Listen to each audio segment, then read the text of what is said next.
All right, never mind you have the possibility of a spreading war in the Middle East, and it could happen as soon as this week with planned Iranian attacks on Israel. We could see separate attacks by some Iranian proxies led by Hamas, Hezbollah, you name it. But it's so far not translating into alarmed oil markets. We've got a flat price for a barrel of oil around $17.57 a barrel. Had gotten as low as just under 70. So what is going on here? What to make of it? Daniel Turner, the Power of the Future founder and CEO. Daniel, it is odd. You could make the argument, actually going back to the beginning of Hamas's war with Israel, where oil prices are now much lower than when that whole thing started. What is going on? Yeah, and it's good to see oil prices coming down because inexpensive oil is better for the American consumer. Oil makes all of the products we eat and consume and grow and manufacture. So oil's been stubbornly high at over $80 a barrel for the better part of a year. So I'm glad to see prices coming down because it's relief for the American family. But you want oil prices to come down for good reasons, and that's because markets see confidence in a more robust future.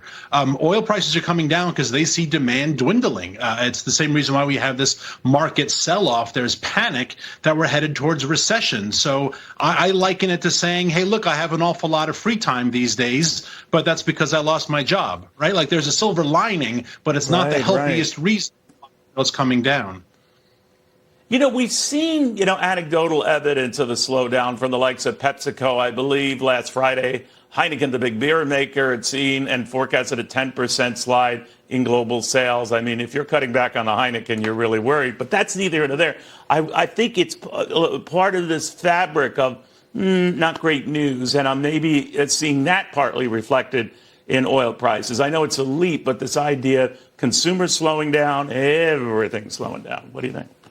Yeah, and I didn't see this spike during the summer that we normally see in oil prices because the American families aren't traveling as much, probably because gas prices are high, but hotel prices are high, and Big Macs are $15. So you're not traveling as much if you don't have excess cash. And we know from economic data that the American families right now are credit card maxed out and are cash strapped. So there's a lot of really troubling signs here. And I think if you're the oil industry, you're looking for some confidence, you're looking for some stable signals. You're certainly not getting it from the Biden administration. And when it comes to Kamala Harris, she's flip-flopped on every energy decision in the last couple of days. So the industry itself doesn't know where to go.